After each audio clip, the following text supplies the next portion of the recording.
Okay, I heard nose.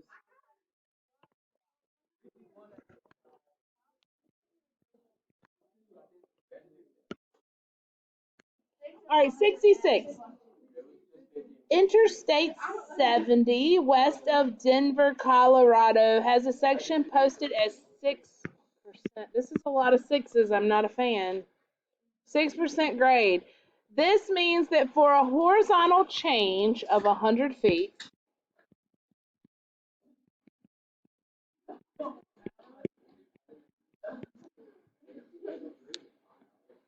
are you popping tops back there, Adam?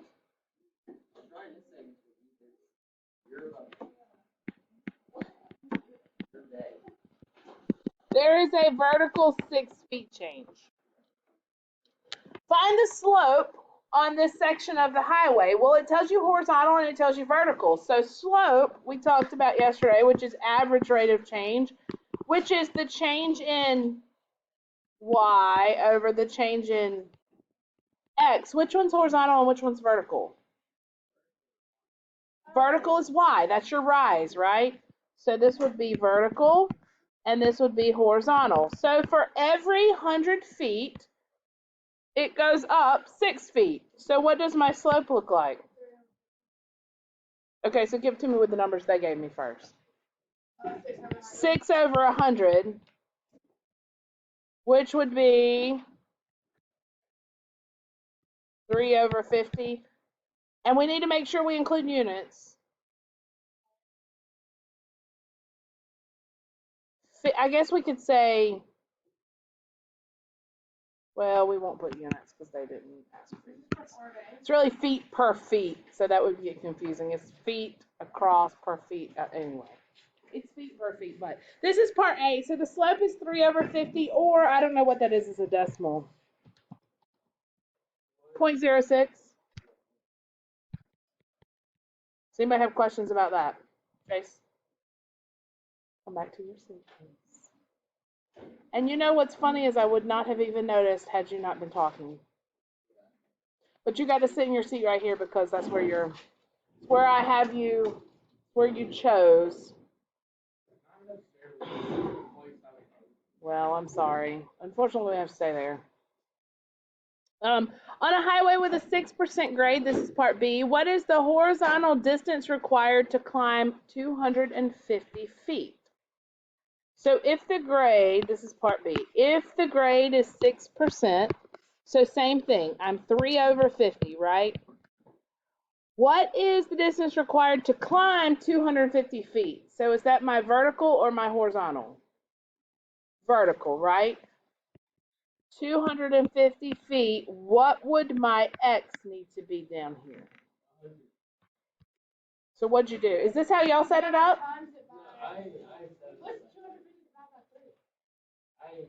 So, okay, let me think. Let's reason through this for just a minute. 250 times 50 divided by 3. I got 4,167 feet. All right. Understand what this means, okay? This means that anywhere I go on the road, that the ratio of the change of how high I go divided by how far I went has to be the same. So if I travel down the road, I don't know, 2,000 feet, then 3 over 50 has to equal 2,000 feet is how far across I went, and I would need to know how far up it went. So the difference here is it told me how far up I went. So what do I need to divide 250 by so that it's going to equal this 0.06 or it's going to equal 3 over 50? You're really working with ratios here is what you're working with. Well, I would do a cross multiply here. That's the way I would do it. So I would get 3x equals 50 times 250 is, right? 1, 2, and then 25, 5 times 125. And then divide by 3. 4166.7. Does that make sense to you?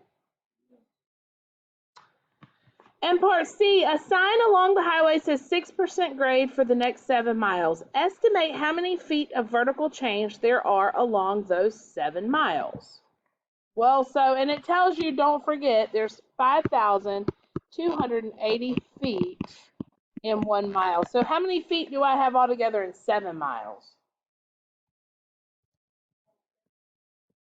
7 times that, so how much do I change 960 over that many feet?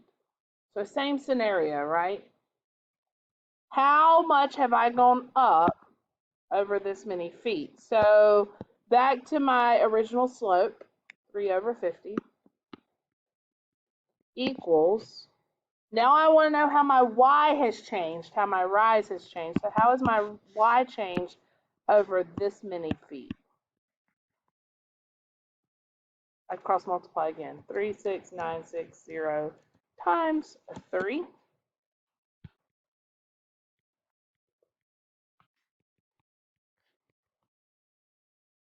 divided by 50. 2,217.6 multiplied by that. Yes, you could have. You could have.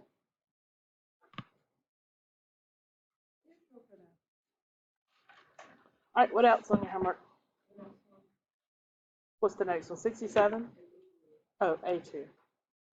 Oh, 82. Okay.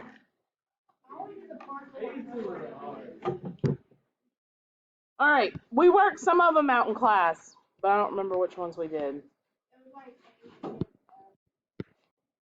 Let me write the, I'm going to assume the ones you had trouble with too were the ones that had a lot of variables in them. No?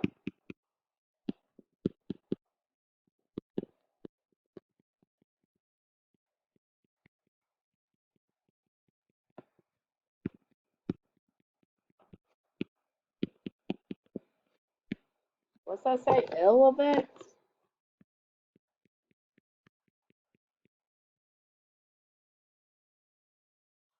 All right. Part A, the average rate of change of F from, I'm going to write it this way just so I'm shorthand, from 1 to 3. So I'm going to find F of 1, which would be 1 squared, which is 1, and F of 3, which is 3 squared, which is 9. So this point is 1, 1, this point is 3, 9, and so the slope here, isn't that what it asked? Oh, it said rate of change. The average rate of change is 9 minus 1 over 3 minus 1, which is 8 over 2, which is 4. Part B. Y'all okay there?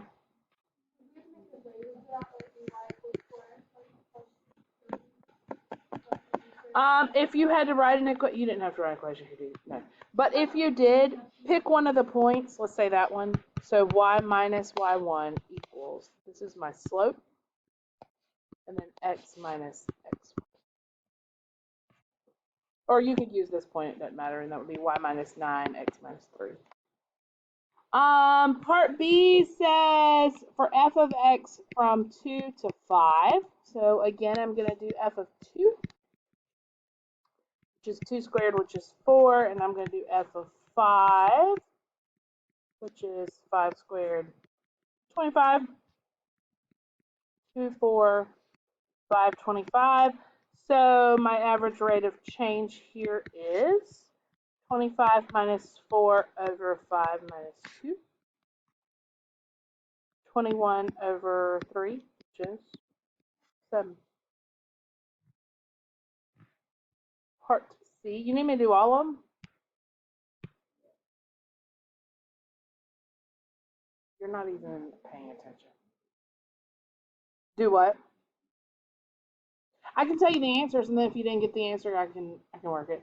So part C was C plus A. Part D was 3. E was 3. F was 3. G was 7. H was M. Ooh, and I was bad. I was c squared plus ac plus a squared.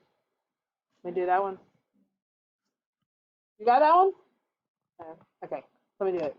Part I says compute the average rate of change in L from A to C. So what I'm going to do is I'm going to find L of A. Now remember, L is x cubed, right? So L of A is going to be A cubed. So this point is A cubed. And L of C would be C cubed, so it's C cubed. So my average rate of change here, y'all aren't going to like this, and I'm sorry, but here we go. And I'll show you why. All right, subtract the y's.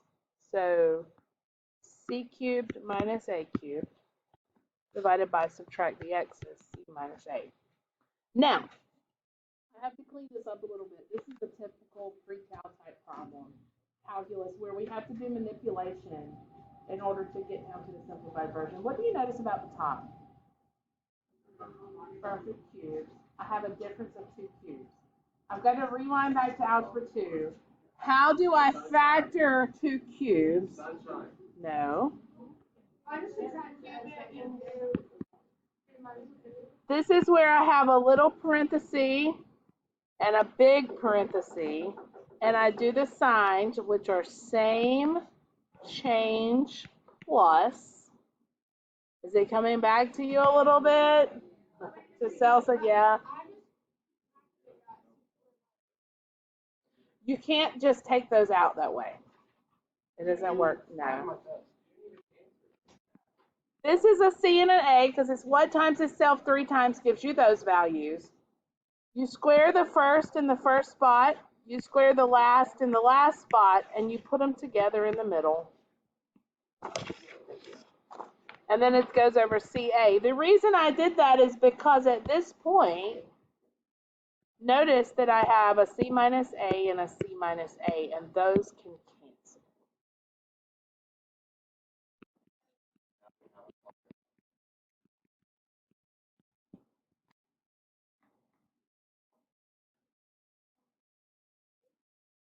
Thank you, Brad.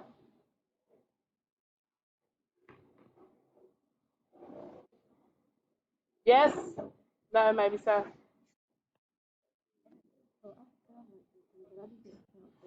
So you can't cancel them like that because you're adding or subtracting. You can only cancel when you multiply. So because look at these, this is this times this piece. So in parentheses and in parentheses. So the rule of thumb is if you cancel something out that has a plus or minus, that plus or minus has to be inside parentheses. Yes? What else on your homework? All right, let's take 2 before we start quadratics, because it's going to be a little, I don't really care, but I'll pretend like I'm happy. Of course I care about my students. I don't care about a Royale Battle Teen Titans Go thing. Is that what you think?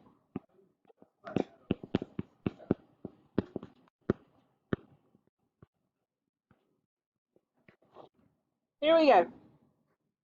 Buckle up. Here comes algebra 2 in a nutshell. Plus a little bit building on it, just a little bit. I know, that's why I said buckle up. Nobody taught you algebra 2, so what are you going to do? All right, let's talk about quadratics for just a minute. And mainly, we're talking in terms of graphing quadratics. For right now. What forms of quadratics do you know? Quadratic equations. That's solving quadratics. Vertex form. What does vertex form look like?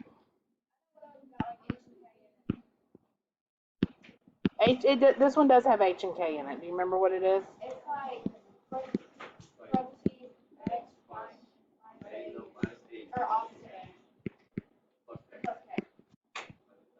And it's called vertex form because it gives us the vertex. What is the vertex? That's exactly right. This is opposite. We say opposite because there's a minus in there in the middle, but it's opposite H, same K. So very, very beneficial for us in vertex form because the vertex is very important, right? That's the maximum or the minimum. That's the highest or the lowest point. That's the point where it stops going up and starts going down, or stops going down and starts going up. What's another form?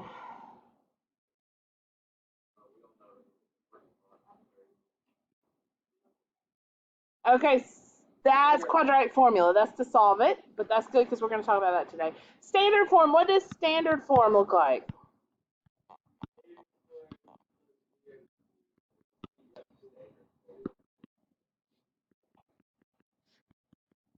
And standard form doesn't give us a whole lot of information, right? Right. How can I find the vertex when I'm in standard form?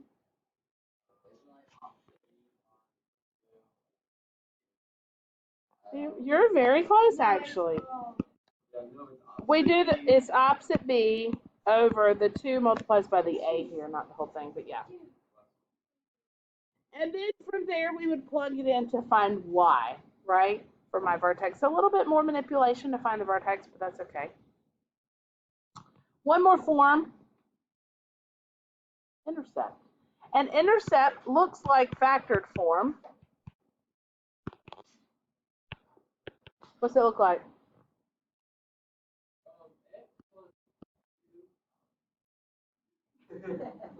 Started out so confident and strong, Khalil. X minus P. This is probably the one that we don't focus on as much graphing. We focus on it more for an algebraic solve type deal. But it does give us the intercepts, the x-intercepts at x equals P and x equals Q. That's where it crosses the x-axis. Again, those are opposite signs because we set them equal to 0 and we solve. So you guys remember this? Okay.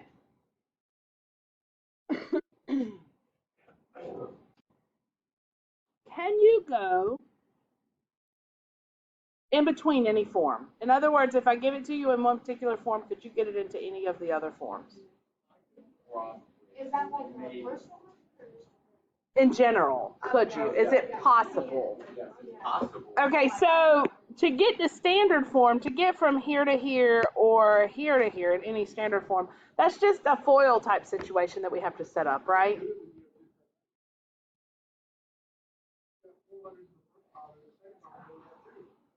That's what I'm saying.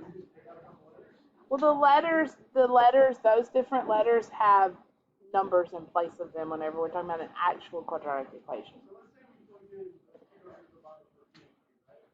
Okay, so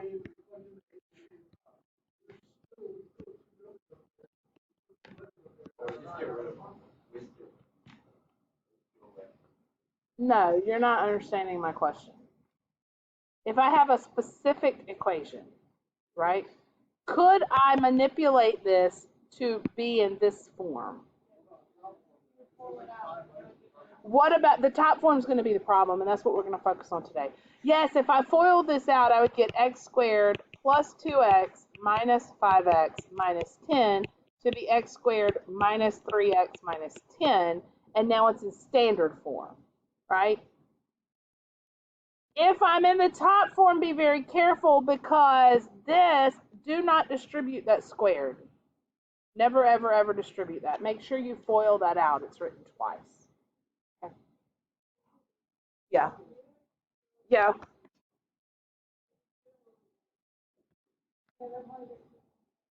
It's okay.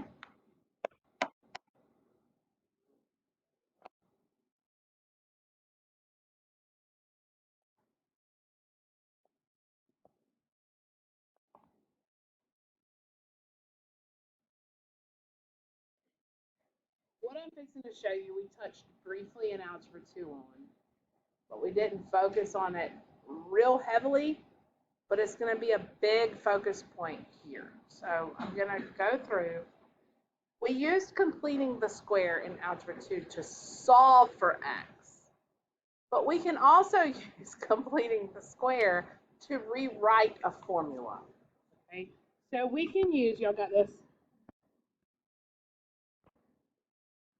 Because the vertex is such an important part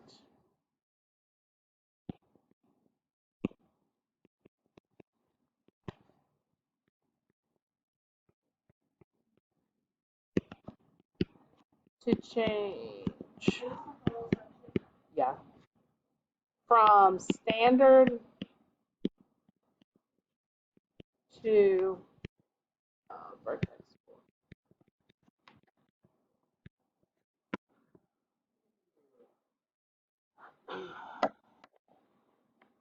We'll start easy, get a little bit harder.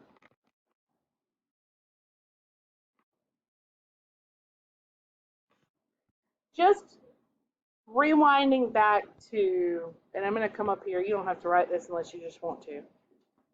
If I had something like x squared plus 4x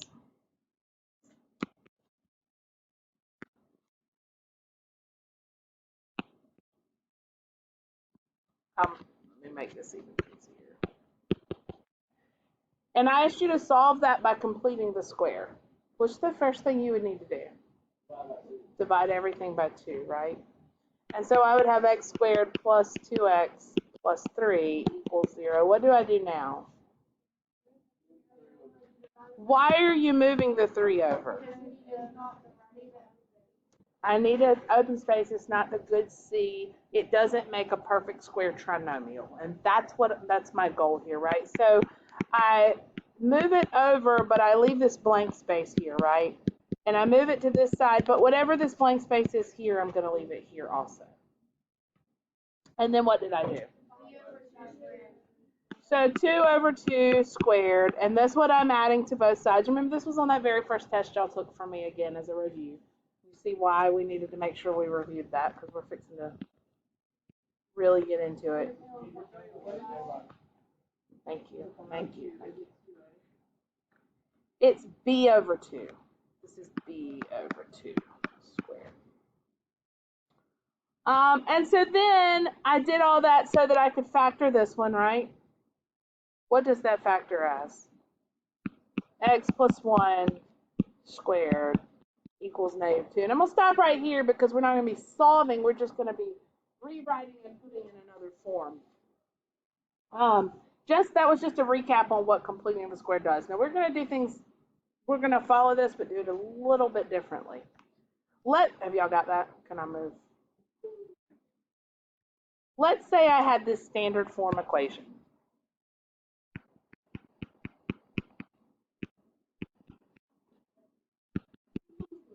And I guess I should have said completing the square here. It's really starting to look like vertex form, right? If I moved this back over here, I would have x plus 1 squared plus 2. And that's vertex form. And so that's why we use completing the square to write vertex form. Wait, go back up.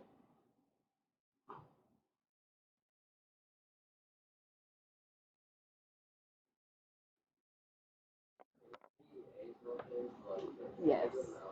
Right. All right. Oh, sorry.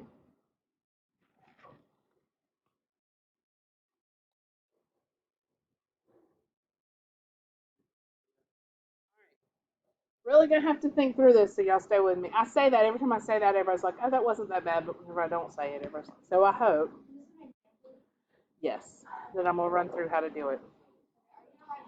Yeah. First thing I'm gonna do is I'm going to factor out the leading coefficient from the first 2 terms only. Okay? Don't worry about that third time. This time, we're not going to be hopping from both sides of the equation. We're going to work solely on one side of an equation. So you're going to have to think about it a little more conceptually as we do it. So can I take out, and it may be that it may not go in evenly. It may be that I have to leave it as a fraction, and that's okay. So if I take out the leading coefficient from just the first two here, I end up with 3 times what? X squared plus 4.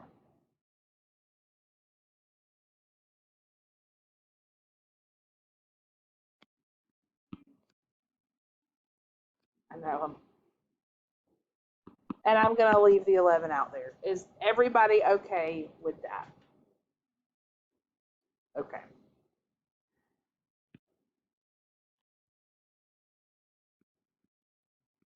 Find a C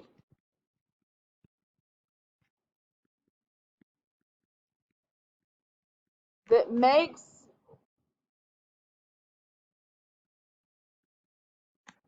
what's in parentheses a perfect square trinomial. For right now, ignore the original C.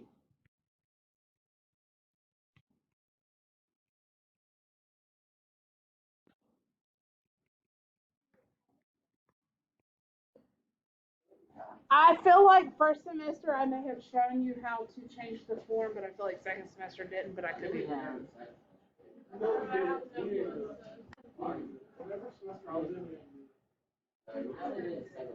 Wow. Okay, so as I look here, if what's in parentheses, now this is assuming I have a leading coefficient. You may not have a leading coefficient. But what would be a C that would make, in other words, x squared plus 4x plus bleh, a perfect square trinomial? It's 4. You remember, for your C, you have to take the B, divide it by 2, and square it, right? And the B is the one that has the x hooked to it. So I'm looking for this to be 4. Now, things are a little different.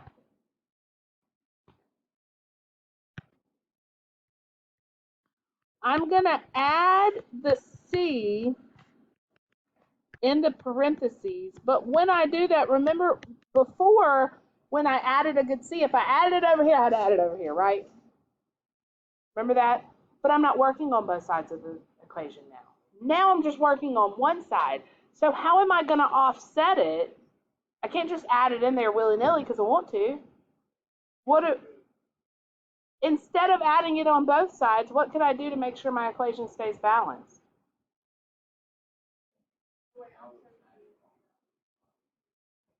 Okay, if I have, don't write this down. If I have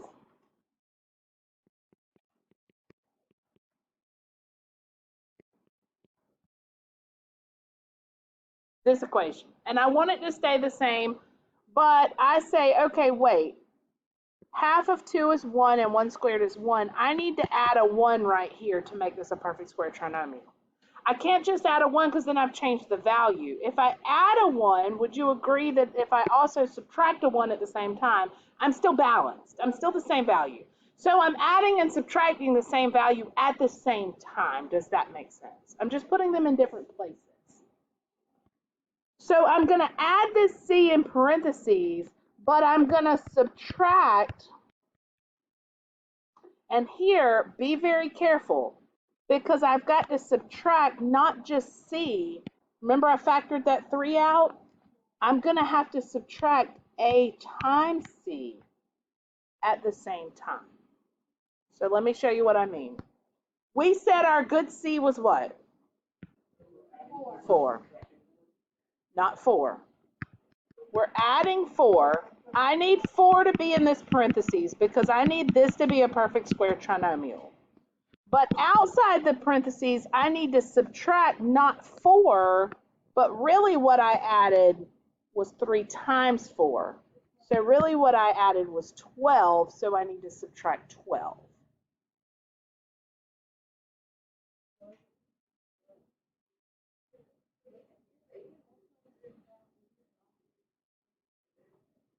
I'm not going to multiply it across. I'm just showing you that even though I stuck a 4 in this parentheses, the value I changed the equation by was not 4, but was 12 because of that 3 in front.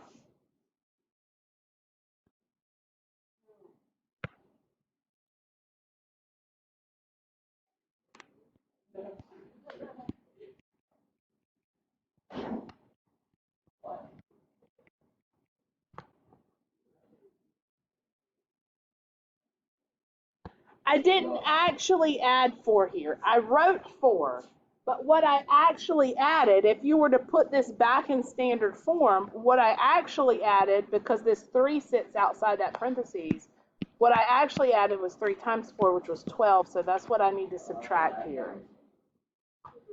So now all I have to do is clean it up. The 3 stays out front. How does this factor? It's a perfect square.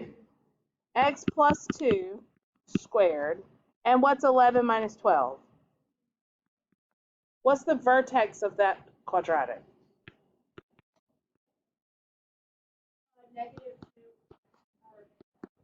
That is correct. I have now taken it from standard form to vertex form. I say the 3 stays. This is a perfect square trinomial. And then 11 and negative 12 is negative 1.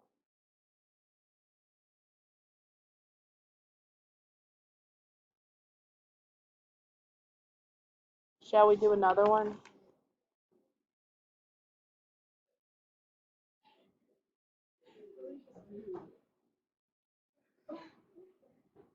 Did I lose you? You lost her a long time ago. Yeah, I've never really been here. Yes. Say again. Get it in vertex form. That's correct.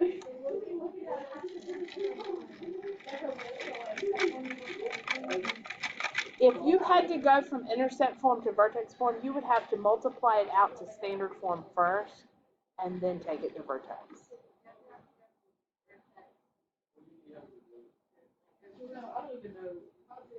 That's the hardest you'd have to do, is intercept to standard to vertex. Because standard to vertex is just a complete the square. Vertex to standard is just a FOIL, and intercept to standard is just a FOIL. This is the hardest going from. All right, let's do another. Let's do one from your homework.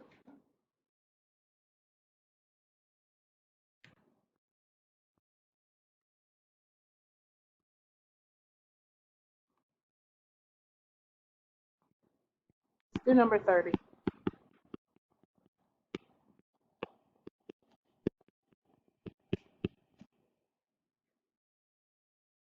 I didn't say this, but I should have said this.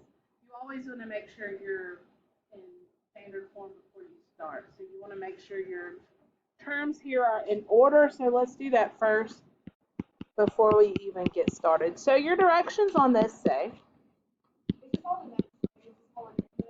No, we're doing one more thing. It's not bad. It's just using this to answer questions.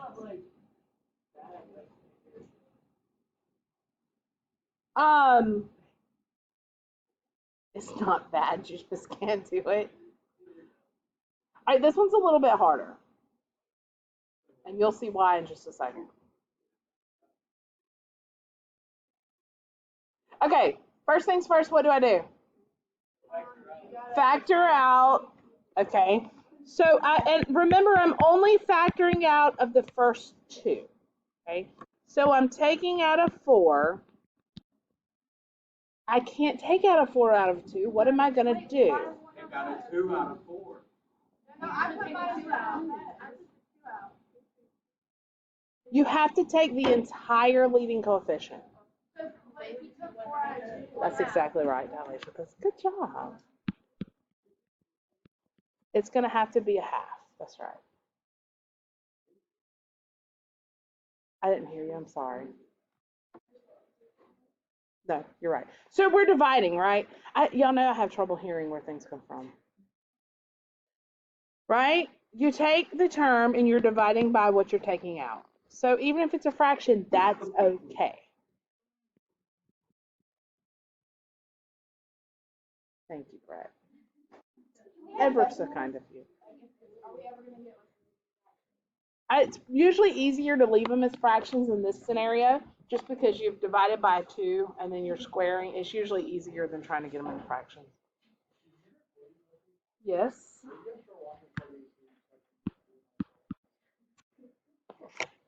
What's your good C? I'm going to take my B, divide by 2.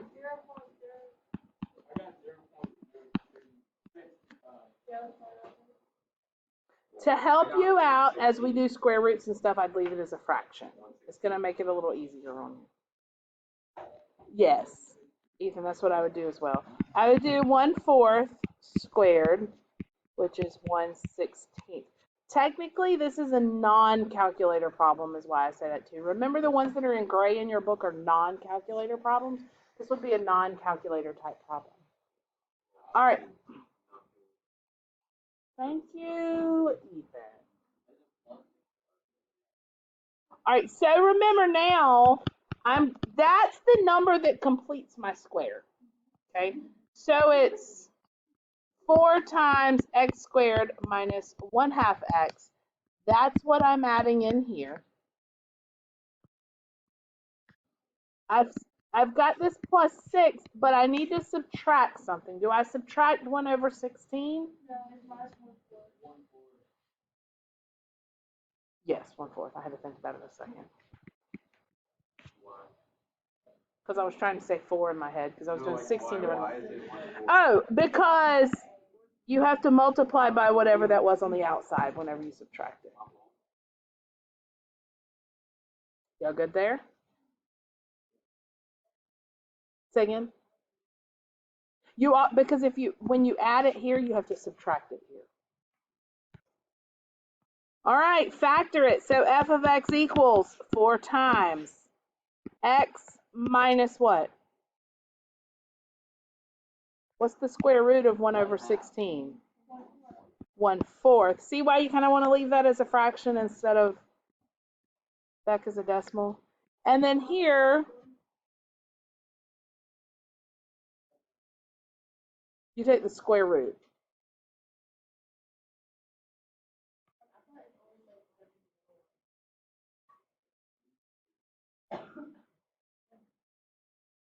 You sure?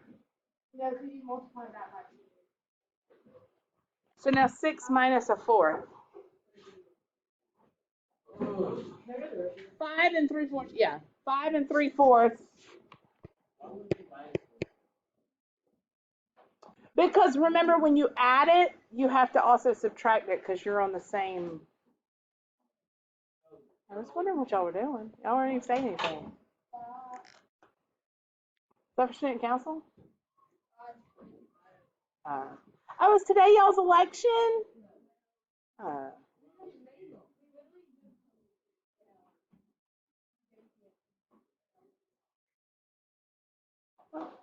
You do your calculus.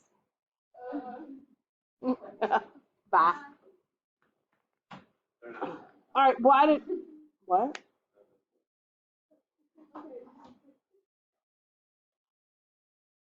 What?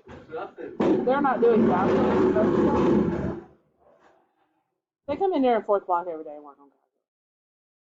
All right, so 6 minus 1/4. What? I literally didn't say anything. You were like, you're definitely not in calculus.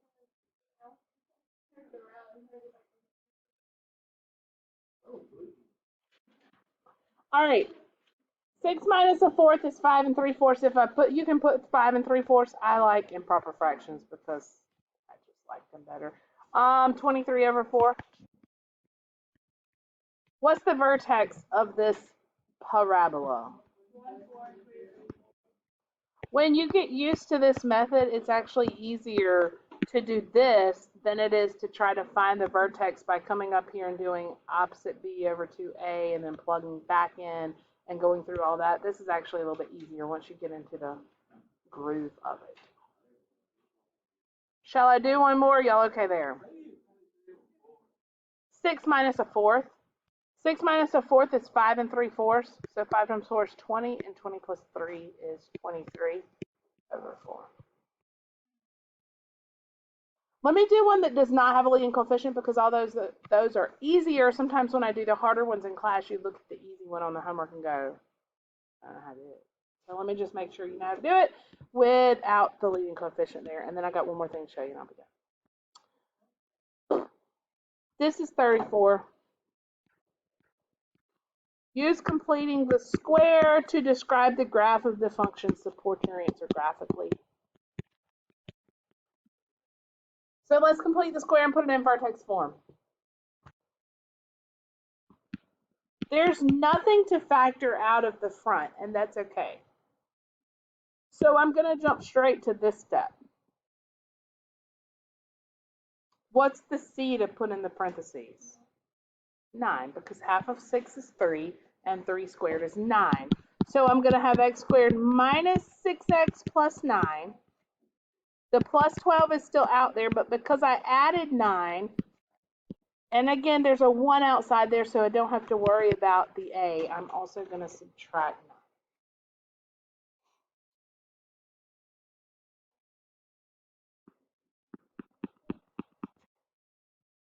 9. Because I'm adding it in the parentheses so that it'll make a perfect square trinomial so that I can factor it as something plus something squared. Well, there wasn't a GCF, there wasn't a leading coefficient to take out of the first two terms. So I didn't have to do step 1. So essentially what I did was just threw parentheses around the first two terms and went from there. So now this factors as x minus 3, thank you, Ethan, squared, plus 3. So what's the vertex there? 3, 3. Y'all good there? It was not negative to start with. It stays the same. Whatever was out there as a c to start with stays the same. So when we normally complete the square, we would, but we're completing the square all within one side instead of moving from side to side. All right, other questions?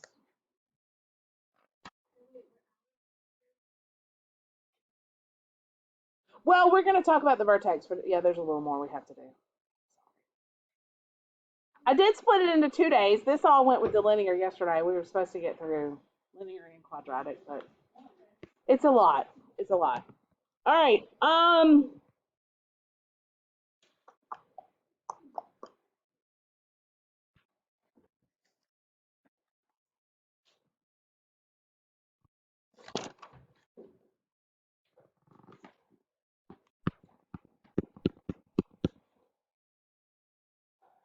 Let's say this is a formula. That's S of t.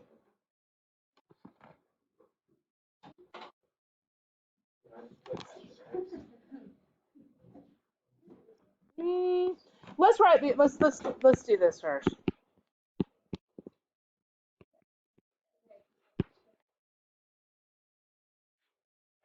Let's say I have a parabola that has a vertex of 2, 4, and contains the point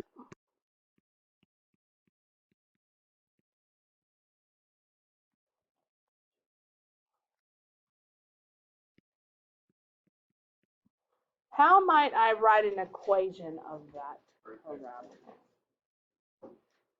Okay, so what are you doing with vertex form? Oh, wait, no, you don't need to do Well, you have the vertex, so you know, all right, so I've got a times x minus h squared plus k. And you know this. You don't have a, but could you find a? Well, I don't know. I want to know what is the equation of the parabola that a. Remember, a is your vertical shrink or stretch. But you don't even. That's exactly right, Adam. Don't overthink this. I know H and K. Okay, I know that H is 2 and K is 4. Do you agree with that? The only thing I'm lacking here is the a in front, right? So what I'm going to do is I'm going to use this x and y that is given to me. It's a part of that equation, right? That's on the parabola. So if that's true, that means if I plug in x and y, it's always true. So if I plug in this point, so let's say y'all like steps. Plug in the vertex.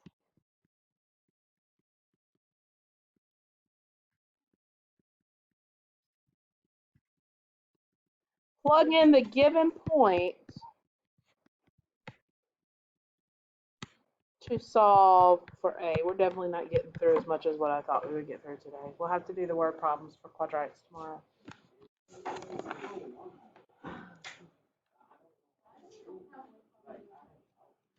Well, because the word problems with this are the most applicable.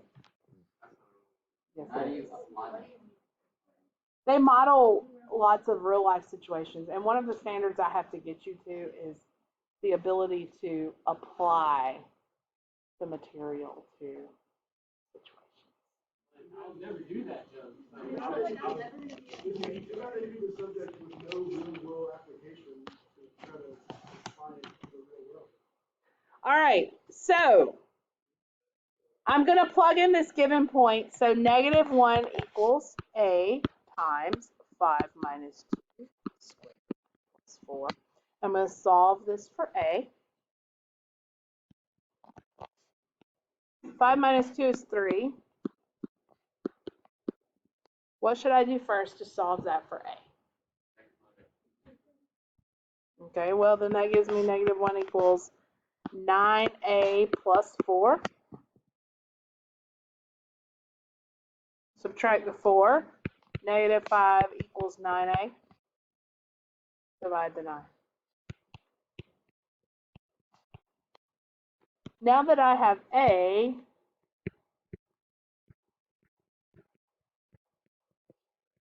all I have to do is write the equation. So y equals, I take my a. What, by the way, does that a tell me about the parabola? Which one?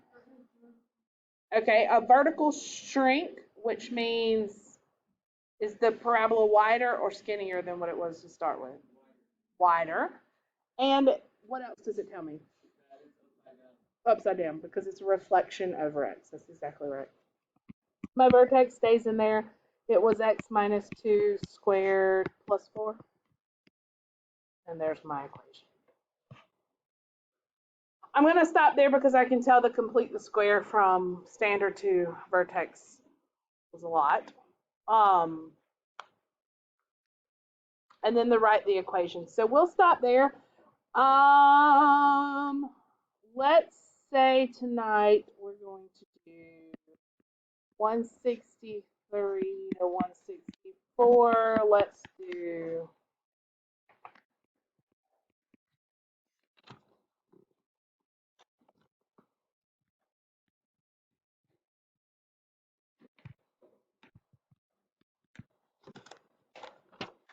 we've done 2 or 3 of those together.